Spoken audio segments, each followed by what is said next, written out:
श्रीधरराव आपले सर्व जीवन घरापासून दूर राहून जगले होते, जिथे त्यांची नियुक्ती झाली होती.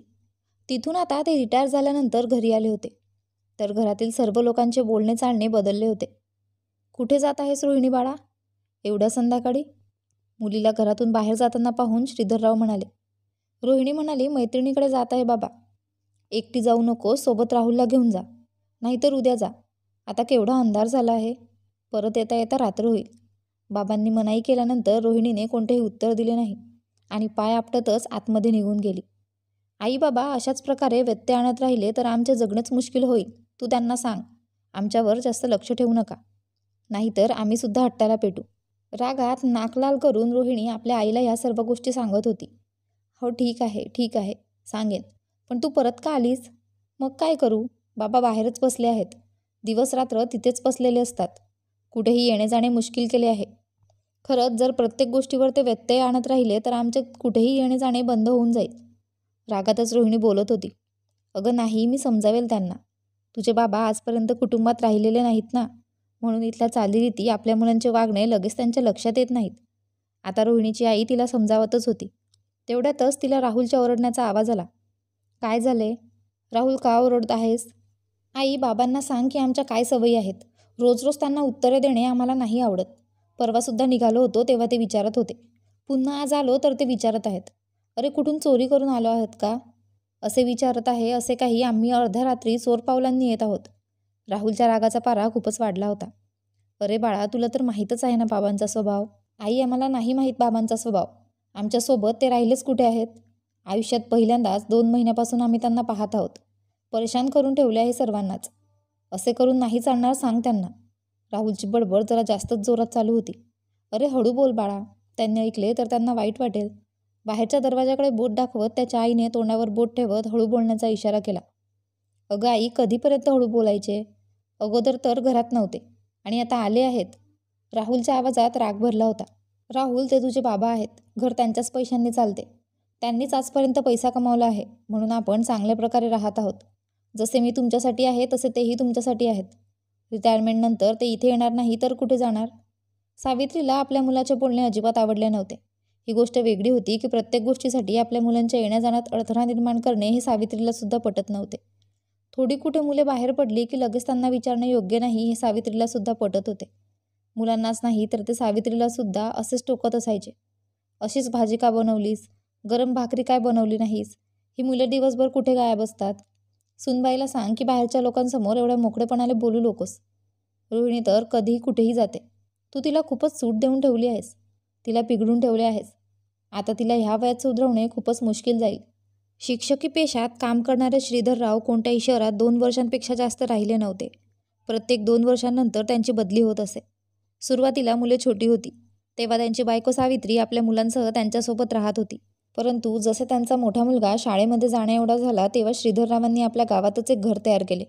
श्रीधरराव अधूनमधून गावी घरी येत असत, परंतु 2 ते 3 दिवसांच्या वर ते इथे राहत नव्हते. ते 2 दिवस प्रवास आणि घरातील इतर गोष्टी पाहण्यातच त्यांचा वेळ निघून जायचा. त्यामुळे इतर दिवशी घराची सर्व जबाबदारी सावित्री सांभाळत होती. श्रीधरराव त्यामुळे अगदी निश्चिंत राहत होते. ते सावित्रीच्या खात्यामध्ये न चुकता दर महिन्याला पैसे भरत होते. सावित्री आपल्या आवश्यकतेनुसार पैसे काढून आपले घरखर्च भागवत होती. जेव्हा घर बनवून तयार झाले तेव्हा गृहप्रवेशाच्या वेळी सुद्धा ते 1 दिवस अगोदर गावी आले होते. सर्व तयारी सावित्रीनेच केली होती. घर तयार झाल्यानंतर 2 वर्षांनी राहुल झाला होता. त्यावेळेला सावित्रीची जाऊबाई सुद्धा आली होती. काही दिवस ती तिथेच राहिली होती, पण श्रीधरराव मात्र 1 किंवा 2 दिवसासाठीच येत होते. रोहिणीचा जन्म झाल्यानंतर तिला स्कूलमध्ये दाखल करण्यासाठी सुद्धा ते आले नव्हते. तिला सावित्रीने स्कूलमध्ये दाखल केली होती. तिला कोणत्या स्कूलमध्ये दाखल करायचे हे सुद्धा सावित्रीनेच ठरवले होते. आता रोहिणीसुद्धा स्कूलमध्ये जाऊ लागली होती. आता घरात फक्त सावित्री आणि 1 वर्षांचा राहुल.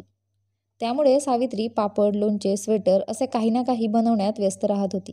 श्रीधरराव दर महिन्याच्या 2ऱ्या आणि 4थ्या शनिवारी येत होते आणि सोमवारी पहाटेच निघून जात होते. मुले फक्त 1 दिवस त्यांच्याबरोबर राहत होती. समीर आणि रोहिणी लहान असताना 2-3 वर्ष त्यांच्याबरोबर राहिले होते. राहुल त्यांच्यासोबत राहिलाच नाही. जेव्हा श्रीधरराव घरी येत होते तेव्हा राहुल दरवाजाच्या मागे लपून राहायचा. त्यांच्यासमोर तो यायचाच नाही. तो घाबरलेल्या नजरेनेच त्यांच्याकडे पाहत असायचा. ते त्याला आपल्याजवळ घेण्याचा प्रयत्न करायचे तेव्हा तो खूप जोरात रडू लागायचा. त्याला ते आपल्या हातून सोडायचे तेव्हा तो धावतच आपल्या आईला जाऊन घट्ट मिठी मारायचा. 2-4 महिन्यातच श्रीधररावांची ट्रान्सफर गडचिरोलीला झाली होती. त्यामुळे आता ते घरापासून खूपच दूरवर निघून गेले होते. त्यामुळे 15 दिवसानंतर घरी येणेसुद्धा बंद झाले होते. आता ते महिन्यातून एकदाच येत होते, ते सुद्धा 2 दिवसांसाठी. त्यामध्ये येण्या जाण्यातच त्यांचा खूप वेळ निघून जायचा. त्यामुळे मुले फक्त आपल्या आईलाच पाहत असायची. त्यांची आई त्यांच्यासाठी जेवण बनवायची, त्यांचे कपडे धुवायची, त्यांना स्कूलला घेऊन जायची, रिझल्ट घेऊन यायची. पास झाल्यानंतर त्यांना मंदिरात घेऊन जायची. स्कूल चालू असताना होमवर्क करून घ्यायची. लहान असताना त्यांना गोष्टी सांगायची, त्यांना खेळण्याच्या काही वस्तू आणून द्यायची, त्यांच्याबरोबरच खेळायची. फक्त आई आणि आईच सर्व काही होते. आईचेच ओरडणे, आईचेच धपाटे, सर्व काही त्या 3ही मुलांना मंजूर होते. एक दिवस संध्याकाळी समीर आपल्या बायकोला घेऊन सिनेमा पाहण्यासाठी जात होता. तेव्हा अंगणातच बसलेले श्रीधरराव म्हणाले, कुठे जात आहे समीर? तेव्हा न घाबरता समीर म्हणाला, सिनेमा पाहायला. अरे मग एकटाच का जात आहेस? रोहिणी आणि राहुलला पण सोबत घेऊन जा, नाहीतर रोहिणी एकटीच तिच्या मैत्रिणींबरोबर सिनेमा पाहायला जाईल. श्रीधररावांनी आदेश देत सांगितले. त्यावर समीर म्हणाला, बाबा माझ्याकडे आता 2च तिकिटे आहेत. आता अचानक अजून 2 तिकिटे नाही मिळणार. अरे मग अगोदरच तू तुझ्या बहिणीचे तिकीट काढायला हवे होतेस ना. तुला तुझ्या बहिणीला बरोबर घेऊन जायचेच नाही का? श्रीधरराव तणतणत म्हणाले, हे बघा यांचे नवीन नाटक. बिचारी वहिनी कधी काढी दादाबरोबर बाहेर जात आहे. असे असताना सुद्धा बाबा त्यांना थांबवत आहेत. रोहिणीचे बोलणे पूर्ण झालेच नव्हते. तेवढ्यातच सुनबाई रागातच ठुमकत मध्ये आली आणि एक बाजूला आपली पर्स फेकून जोरात खुर्चीवर बसली. ही ती सून आहे जिने आजपर्यंत कधीच तक्रारीसाठी आपले तोंड उघडले नाही. हसतमुखाने नेहमीच ती सर्वांसाठी हजर राहत होती. सुनबाईचे हे वागणे खरे होते, परंतु सावित्रीसुद्धा सुनेची तेवढीच काळजी घेत होती. सावित्रीने तिला कधीच स्वयंपाकघरामध्ये एकटीला काम करू दिले नाही. तिचे लग्न होऊन किती वेळ लोटला होता? 1 वर्ष तर झाले होते. सावित्री स्वतःच आपल्या मुलाला आणि सुनेला फिरण्यासाठी, शॉपिंग करण्यासाठी, सिनेमा पाहण्यासाठी पाठवत असायची. आजसुद्धा ते काही दिवसांनंतर बाहेर पडले होते, परंतु श्रीधररावांनी सर्व गडबड केली. तसेही श्रीधरराव आल्यापासून मनमोकळेपणाने ती बाहेर निघत नव्हती, कारण श्रीधरराव नेहमीच घराबाहेर बसलेले असायचे. त्यामुळे घराबाहेर पडले तर श्रीधररावांसोबत सामना होणे हे निश्चित होते. कितीतरी वर्षानंतर आपल्या बाबांना आपल्यासमोर पाहून त्यांची मुले आपल्या बाबांबरोबर आत्मीयता जोडू शकत नव्हती. त्यातच वरून त्यांच्या बाबांचे त्यांना सारखे टोकून बोलणे. श्रीधरराव तरी काय करणार? त्यांची नोकरीच अशी होती की घराबाहेर राहावेच लागत होते. जेव्हा ते रिटायर्ड होऊन गावी आले तेव्हा ते आपले सर्व सामान घेऊन आले होते, परंतु पाहिले तर घर अगोदरच सर्वांनी आपापल्या हिश्श्यामध्ये वाटून घेतले होते. घरातील बेडरूम, एक ड्रॉइंग रूम, स्वयंपाकघर आणि पूजाघर आहे. समीरच्या लग्नानंतर एक बेडरूम त्यांचे झाले होते. एक बेडरूम राहुल आणि रोहिणीच्या अभ्यासासाठी होता. रोहिणी तर किती दिवसापासून म्हणत होती की तिला वेगळा रूम हवा आहे. माझे MCOMचे शेवटचे वर्ष आहे. मी या राहुलच्या वागण्यामुळे माझे शेवटचे वर्ष खराब करणार नाही. तसं श्रीधरराव खूप सामान घेऊन आपल्याबरोबर आले होते, परंतु त्यांचे असे म्हणणे होते की अर्ध्यापेक्षा जास्त सामान तर मी रामूला देऊन आलो आहे. तरीसुद्धा एक नवीन कूलर, खूप मोठे कपाट, 2 बॅग भरून पुस्तके, 3 सुटकेस भरून कपडे. जी खोली त्यांच्या नावाने होती ती खोली अगोदरच घरातील इतर सामानाने भरली होती. केवळ एक कॉट राहील एवढीच जागा त्या रूममध्ये शिल्लक होती. अशा परिस्थितीमध्ये सावित्रीने सर्व काही व्यवस्थित ठेवून श्रीधररावांचे सामान त्या रूममध्ये ठेवले, परंतु त्या रूममध्ये फक्त एक फोल्डिंगचा बेडच राहील एवढी जागा शिल्लक राहिली होती. त्याच जागेवर आता सावित्री झोपत होती. त्यामुळे श्रीधररावांची जागा हॉलमध्येच होती, कारण दुसरी जागा शिल्लक राहिली नव्हती. आपल्या नवऱ्याला सांगताना सावित्री थोडी घाबरत होती, परंतु ती तरी काय करणार? सांगावे तर लागणारच होते. श्रीधरराव नोकरी करून थकले होते, किंवा घरापासून दूर राहून एकटेपणाने त्यांच्यामध्ये थकवा आला होता. जेव्हा ते 55 वर्षांचे झाले तेव्हा 60 वर्ष होण्याची ते वाट पाहत होते. असे वाटत होते की लवकर रिटायर्ड होईल आणि घरी पोहोचेन. सुट्टीमध्ये जेव्हा घरी जातो तेव्हा माझी मुले कशी माझ्या आजूबाजूला फिरत असतात, परंतु फक्त एका दिवसानंतर जेव्हा परत येताना पाहतात तेव्हा ती किती निराश होऊन जातात. श्रीधररावांना सुद्धा असे वाटत होते की आपल्या मुलांना सोडून जाणे चांगले नाही, परंतु नोकरी केली नाही तर घर कसे चालणार? बायको सावित्रीसुद्धा आपल्या नवऱ्याला घरी पाहून खूपच आनंदी होत असे. आपल्या नवऱ्याच्या आवडीचे पदार्थ, मेथीचे पराठे, रायता, कढी, गुलाबजामुन, वेगवेगळे पदार्थ ती बनवत असायची. 2 दिवसानंतर जेव्हा श्रीधररावांची जायची वेळ यायची तेव्हा ती सुखा नाश्ता बनवून त्यांच्याबरोबर द्यायची. ऑफिसवरून घरी आल्यानंतर ते खाऊ शकतील. जेव्हा ते वेळी मोठी सुट्टी घेऊन यायचे तेव्हा जाताना बायको म्हणायची, तुमची बदली होऊन तुम्ही इकडेच आला असता तर बरे झाले असते. मला एकटीला हे सर्व सांभाळताना खूपच दमायला होते. त्यांची मुले जाताना त्यांच्या खांद्यावर उड्या मारायची आणि म्हणायची, तुम्ही नोकरी का सोडत नाही? तुम्ही इथेच राहा, आम्हाला सायकल चालवायला घेऊन जा. तुम्ही नाही तर आम्हाला कोणी सायकलवर फिरवण्यासाठी घेऊन जात नाही. तेव्हा ते आपले अश्रुभरीत डोळ्यांनी आपल्या मुलांना समजावत असत की बाळांनो, मी लवकरच परत येईल. परंतु पुन्हा त्यांनी दिलेला शब्द खोटा ठरायचा. समीर आणि रोहिणी दोघे मोठे होत होते, त्यामुळे त्यांनी आता हट्ट करणेसुद्धा सोडून दिले होते. परंतु ते आल्यानंतर ते खूपच खुश व्हायचे आणि जाताना उदास होऊन जायचे.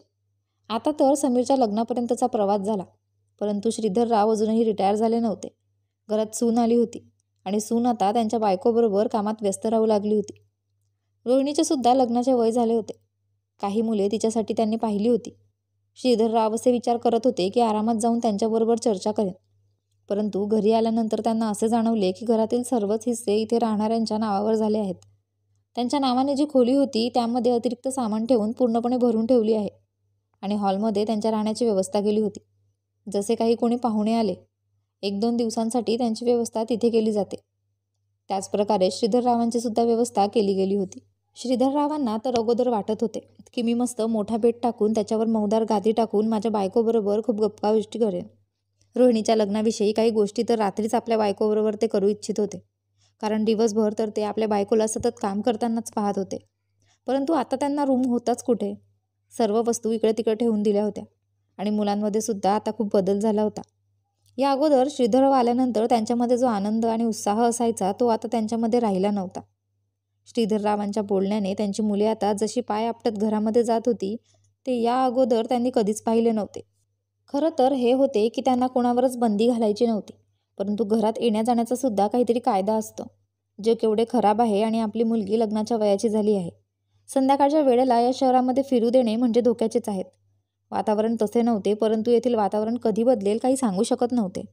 परंतु श्रीधरराव जेव्हा रोहिणीला समजवायचे तेव्हा ती रागातच पाय आपटत घरामध्ये निघून जायची आणि राहुलचे ते बोलणे ऐकून आपल्या बोलण्याची बाजू मांडण्यासाठी ते आतमध्ये जात होते. परंतु त्यांचे कोणीही ऐकून घेण्यास तयार नव्हतं. त्यांना तर असे वाटत होते की मी माझ्या घरी जाऊन आनंदात आणि सुखाने राहील. सर्वजण माझ्याबरोबर प्रेमाने बोलतील. परंतु त्या घरात गेल्यानंतर त्यांना इज्जत, प्रेम, मानसन्मान काहीच मिळत नव्हते. रात्री जेव्हा ते झोपण्यासाठी अंथरुणावर पडले होते तेव्हा त्यांना ते जेथे नोकरी करत होते तेथील कोचिंग क्लासची आठवण आली. ते 12वी आणि 10वीच्या मुलांना कोचिंग क्लास देत होते. तेथील मुख्य शिक्षकांनी श्रीधररावांना 20,000 रुपये देऊन तिथे शिकवण्यासाठी बोलावले होते. तेव्हा आता श्रीधरराव त्या गोष्टीचा विचार करत होते. मी अजूनही म्हातारा झालेलो नाही, अशक्तही नाही. टेन्शन घेऊन घरातच बसून राहावे हेही योग्य नाही.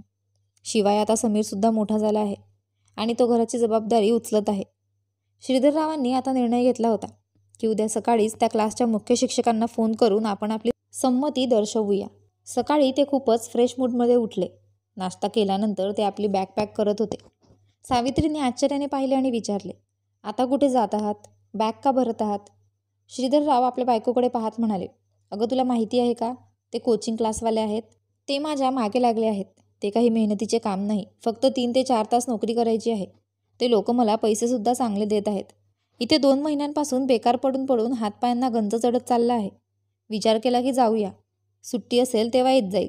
तुला बरोबर यायची असेल तर तू सुद्धा येऊ शकतेस. आपली मुले आता मोठी झाली आहेत, समजदार झाली आहेत. आपल्या नवऱ्याला पुन्हा जाताना पाहून सावित्रीच्या डोळ्यात पाणी आले.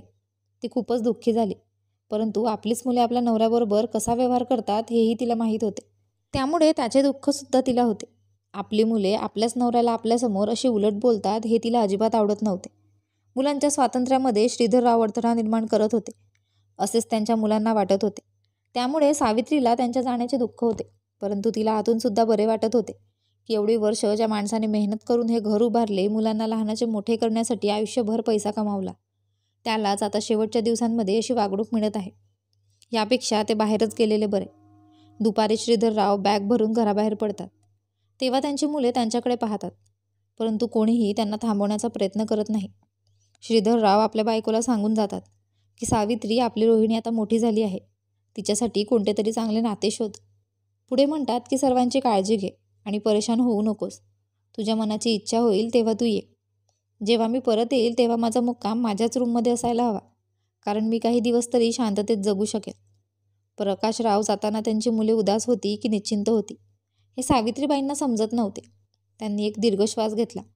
माहीत नाही आता त्यांच्या मनात काय चालले होते. श्रीधरराव तर घरापासून दूर निघून गेले होते. आता काही वर्षांनी श्रीधरराव पुन्हा आपल्या घरी आले होते, पण जिवंतपणी नाही तर डोळे बंद करूनच. त्यांनी आपला शेवटचा श्वास देखील स्वतःच्या कष्टाने उभारलेल्या घरात घेतला नाही. त्यांची स्वतःची रूम, त्यांचा मोठा बेड, मौदार गाडी हे तर खूप दूरच राहिले. एक व्यक्ती आपले पूर्ण आयुष्य आपले घर उभारण्यासाठी, आपल्या मुलांना लहानाचे मोठे करण्यासाठी, त्यांना चांगले शिक्षण देण्यासाठी रक्ताचे पाणी करून मेहनतीने पैसे कमावत असतो. परंतु त्याच व्यक्तीची मुले जेव्हा मोठी होतात, आपल्या पायावर उभी राहतात, त्यांना अक्कल येते, अशा वेळेला त्यांच्यासाठी स्वतःचे आयुष्य झिजवणारा बाप वणवण फिरून 60व्या वर्षात घरी आश्रयाला येतो. तेव्हा त्याच बापाची अवस्था, त्याची कशी किंमत केली जाते, याचे हे एक जिवंत उदाहरण आहे.